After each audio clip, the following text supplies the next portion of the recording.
এই অসময়ে বৃষ্টি শুরু হলো বলো তো গিন্নি। এই বৃষ্টির মধ্যে আমি হোটেলে কি করে যাব? এই বৃষ্টির মধ্যে হোটেলে লাভ নেই, বাড়িতে বসে থাকো।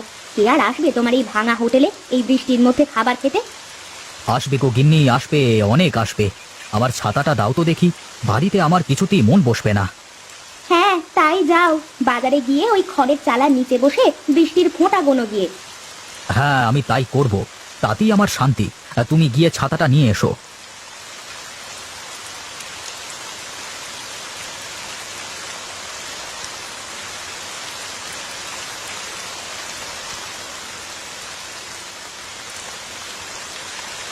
আমি তাহলে চলি গো গিন্নি, তুমি সাবধানে থেকো কেমন? আচ্ছা ঠিক আছে, তুমি সাবধানে যেও, আর বেচা কেনা না থাকলে বাড়ি চলে এসো। শুধু শুধু বসে থেকো না বাজারে। আচ্ছা ঠিক আছে, বেচা কেনা না থাকলে আমি চলে আসবো গিন্নি।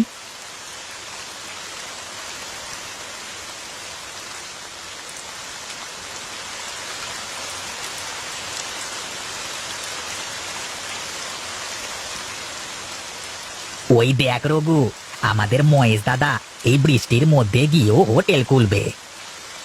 এই ঝড় বৃষ্টি যাই হোক না কেন, আমাদের মহেশ দাদার হোটেল কোনো সময় বন্ধ হবে না। এই জন্যই তো দেখিস না হোটেলের সামনে উপচে পড়া ভিড়। শুধু তাই নয় রে, মহেশ দাদা মানুষটাও খুব ভালো বটে। এটা রান্নার যা স্বাদ, লোকজন তার কাছে না খেয়ে যাবেই বা কোথায়। তবে হোটেলটা কিন্তু একদম পুরনো হয়ে গেছে, মনে হয় যে কোনো সময় ভেঙে পড়বে। তা তুই একদম ঠিকই বলেছিস। বাজারে আর একটাও খাবারের হোটেল নাই তো, এই জন্য আরো বেশি বেশি বের হয়। আর একটা হোটেল থাকলে হয়তো বা মহেশ দাদার এই বেচা কেনা বন্ধ হয়ে যাবে। এই দেখ দেখ, বৃষ্টি অনেকটা কমে এসেছে। চল চল গিয়ে হোটেল থেকে গরম গরম ডালপুরি খেয়ে আসি। হ্যাঁ হ্যাঁ, তাই যাই, চল।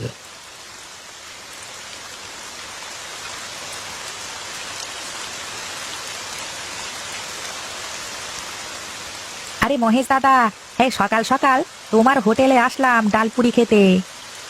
দাদা, আমাদের দুজনকে দাও দেখি গরম গরম ডালপুরি। তোমরা বসো, আমার ডালপুরি প্রায় হয়ে গেল। এক্ষুনি গরম গরম ডালপুরি দিচ্ছি তোমাদের।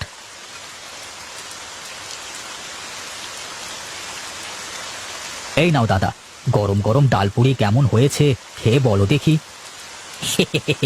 তোমার হাতের ডালপুরি আবার খাওয়া লাগে? ঘ্রাণই তো বোঝা যাচ্ছে যে কত সুস্বাদু হবে তোমার ডালপুরি। হ্যাঁ হ্যাঁ, তুই কিন্তু খারাপ বলিসনি নিতাই। দাদা, তোমার এই হোটেলটা একটু মেরামত করবার ব্যবস্থা করো, যে কোনো সময় তো ঝড়ে উড়িয়ে নিয়ে যাবে। হ্যাঁ দাদা, এবারের বর্ষার মৌসুমটা কেটে গেলেই হোটেলটা নতুন করে বানাবো। টাকা পয়সা সব জমা করেই রেখেছি, কিন্তু আজ করি কাল করি বলে করাই হচ্ছে না। আচ্ছা তোমরা খাও, আমাকে আরো ডালপুরি বানাতে হবে।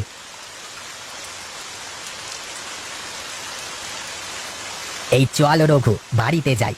খেয়ে একেবারে পেটটা যা ভরে গেল না, বাড়িতে গিয়ে একদম নাক ডাকিয়ে বড় ঘুম দিতে হবে। হ্যাঁ হ্যাঁ, চল চল, এই বৃষ্টির মধ্যে নাক ডেকে ঘুমানোর মজাই আলাদা।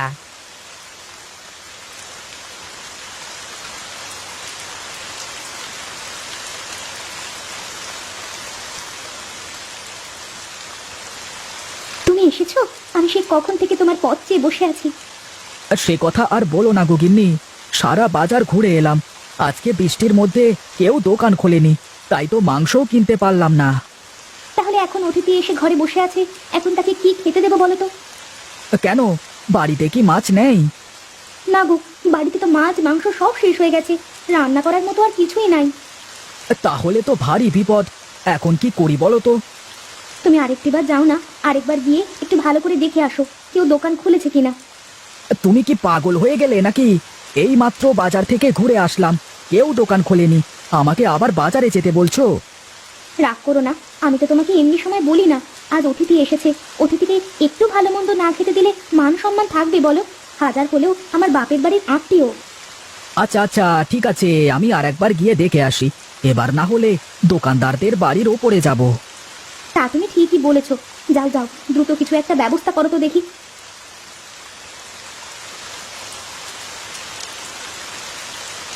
না, এভাবে আর হয় না।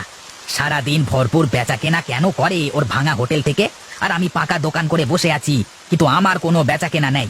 এভাবে করে বসে থাকলে একদমই চলবে না। আমাকে কিছু একটা করতেই হবে। আমি মুদির দোকান ছেড়ে দিয়ে মহেশের মতো হোটেল করে নেব। এই যে দাদা, এই পাশের দোকানের মুরগি বিক্রেতা কোথায় বলতে পারেন? আমি কি তার পিছু পিছু ঘুরে বেড়াচ্ছি নাকি মশাই? যান যান, গিয়ে খুঁজে নেন। সকাল থেকে বেচা কেনা নেই, কোথা থেকে এসে আমার ধান্দার 12টা বাজিয়ে দিল। কি মানুষ মশাই আপনি! সামান্য একটা লোকের ঠিকানা জিজ্ঞেস করেছি বলে এত কথা শোনালেন। এই জন্যই আপনার দোকানে কেউ আসতে চায় না। আমার দোকানে লোক আসবে, ঠিকই আসবে। আমি মহেশের মতো হোটেল করব, তখন দেখবে মহেশের দোকানে থেকে আমার দোকানে বেশি লোক হবে।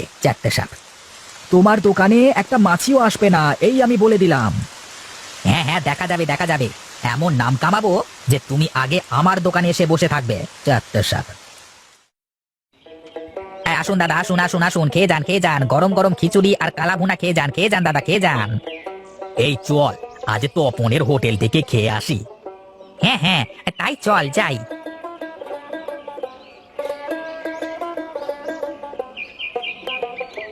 এই দাও তো তপন দাদা, আমাদের খেতে দাও তো দেখি।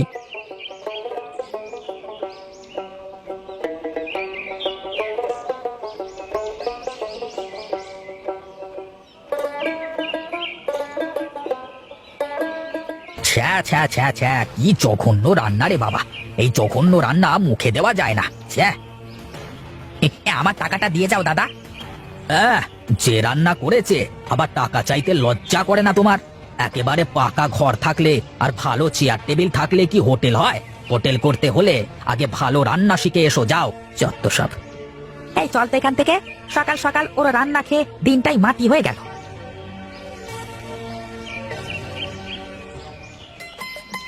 এই যে দাদা, দাও দাও দাও তো, আমাদের খেতে দাও।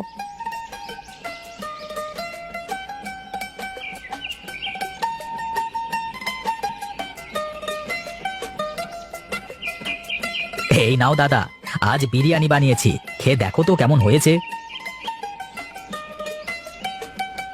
ও দাদা, সত্যি তোমার হাতের রান্নার কোনো জবাব নেই গো। হ্যাঁ দাদা, ওই তপনের রান্নার থেকে তোমার রান্না 1000 গুণে ভালো। সবই আপনাদের দোয়া আর ভালোবাসার ফল, আপনারা তৃপ্তি করে খান।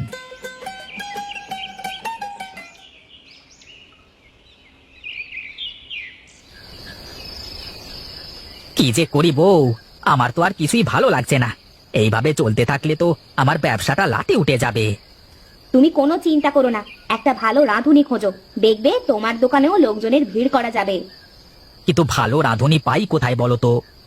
আমার একটা মামাতো ভাই আছে, সে অনেক ভালো রান্না জানে। ও শহরের বড় কোনো হোটেলে রান্না করতো, তার শহর নাকি ওর একদম ভালো লাগে না, এই জন্য বাড়িতে এসে বসে আছে। তুমি বললে আমি একবার ওর সাথে কথা বলে দেখি। কি বলছো কি? আমার অনুমতি লাগবে কেন? এমন সুযোগ কেউ হাতছাড়া করে?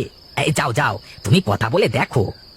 ঠিক আছে, কালকের মধ্যে ও তোমার হোটেলে চলে আসবে, আমি কথা বলে রাখবো। অনেক রাত হয়েছে, এখন ঘুমাও দেখি।